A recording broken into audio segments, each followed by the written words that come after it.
সন্ধ্যা ৬টা নাগাদ আমরা বেরিয়ে পড়লাম মেলায় যাওয়ার উদ্দেশ্যে। আর আমাদের বাগেরহাট সদর থেকে খানজাহান আলী মাজারে যেতে বেশ কিছুটা টাইম লেগে যায়, ২০-২৫ মিনিটের মতো লেগে যায়। তো আমরা এই যে দেখো চলে এসেছি। আর মেলার জন্য খানজাহান আলী মাজারের বেশ সুন্দর লাগছে দেখতে। আর এটা হলো এখানকার বাৎসরিক মেলা।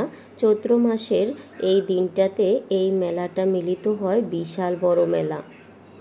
আমরা মেলার সামনেই চা পান দোকানগুলোর ভেতরে গিয়ে বসলাম। ওর বাবা গাড়ি রাখতে গিয়েছে।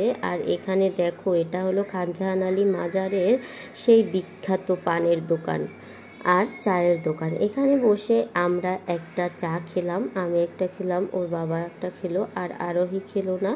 তারপরে আমরা মেলার দিকে যাব। এখানে চা খাওয়া শেষ করে মেলার দিকে যাচ্ছি। আর যেতে যেতেই দেখলাম একটা ঘোড়াকে।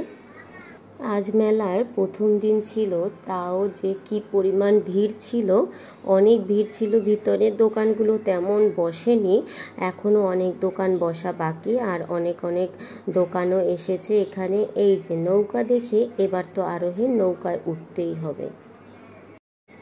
আর সে তো মেলায় এসেই তার নৌকায় উঠতেই হবে। সে আর তার বাবার টিকিট কেটে নিল। আমার বাবা এতে উঠতে খুব ভয় লাগে, তাই আর আমি এখানে উঠবো না।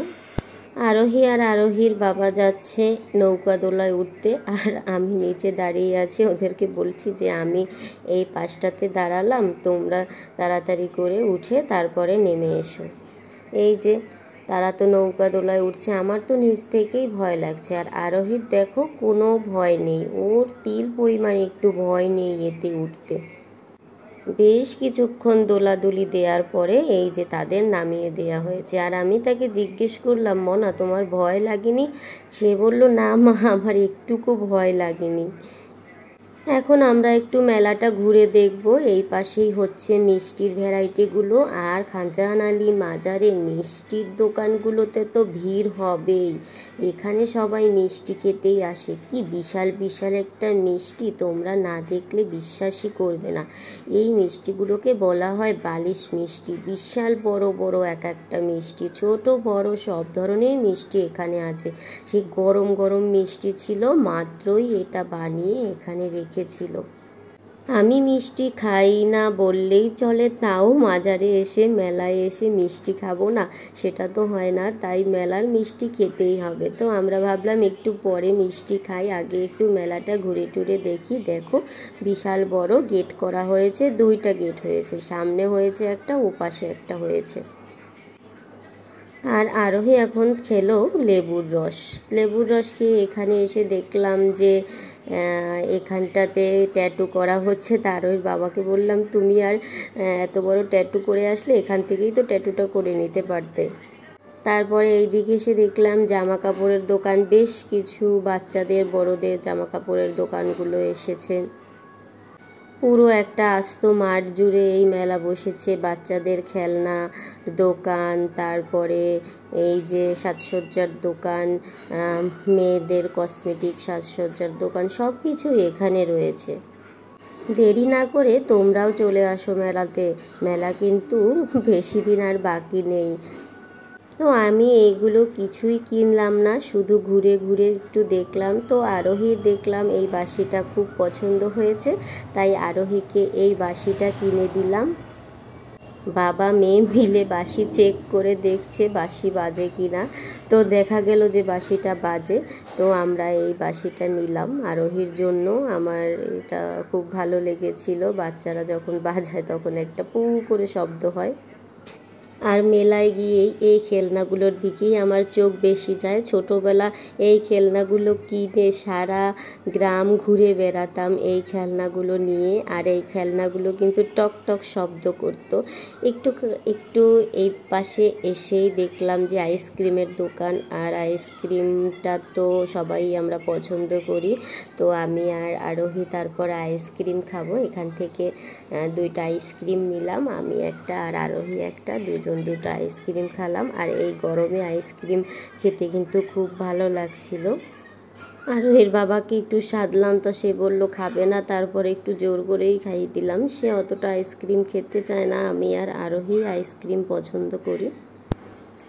আইসক্রিমের পরে এবার হলো ফুচকা। আরোহীর বাবা বললো ফুচকা খাবে, তো ফুচকা তো আর না খেয়ে থাকাই যায় না। আমি আর আরোহী আইসক্রিম খাচ্ছিলাম, আর আরোহীর বাবা বললো তাহলে একটু ফুচকাটা টেস্ট করে দেখা যাক কীরকম ফুচকা। ছেলেটা খুলনা থেকে এসেছিল বাগেরহাট ফুচকা বিক্রি করতে, শুধু মেলার জন্যই, মেলায় বিক্রি করে আবার চলে যাবে। তো দেখি যে ফুচকাটা কেমন হয়।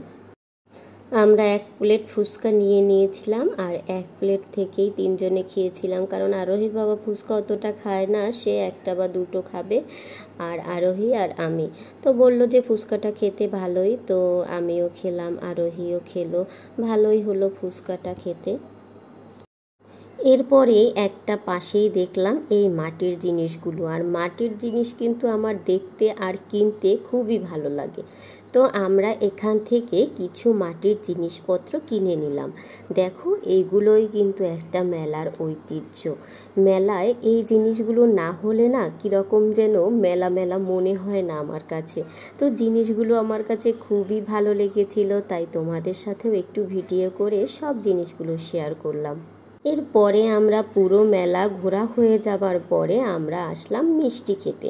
এখানে আমরা আরোহীর বাবা আর আমি 2টো মিষ্টি নিয়ে নিলাম। আরোহী মিষ্টি খাবে না, তাই তাকে আর জোর করলাম না, আমার থেকেই কিছুটা ওকে খাইয়ে দিলাম। এখানে এই 2টা মিষ্টির দাম ছিল 100 টাকা। একটা মিষ্টির দাম 50, 2টা মিষ্টির দাম 100 টাকা। আমরা 2টা মিষ্টি আর 2টা পরোটা নিয়েছিলাম, আর দুজনে মজা করে খেলাম। খেতে ভালোই লেগেছিল মিষ্টি আর পরোটা। জীবনের প্রতিটা সময় তো আর মানুষের ভালো কাটে না, কিন্তু এরকম কিছু কিছু সময় কাটালে না নিজেদেরও ভালো লাগে, আর বাচ্চাদের নিয়ে আসলে বাচ্চাদেরও খুব ভালো লাগে। আর কিছুটা সময় পেলে আমরা কিন্তু বেরিয়ে পড়ি ঘুরতে। আমার বরমশাই তো বেশ মজা করে খাচ্ছিল, তোমরা তো দেখতেই পাচ্ছ। তো মেলা ঘোরা টোরার পরে প্রায় 8টা, সাড়ে 8টার মতো বেজে গেছে। আকাশে কিন্তু আজকে খুব সুন্দর একটা চাঁদ উঠেছে। এই মেলাটা কিন্তু পূর্ণিমাই হয়।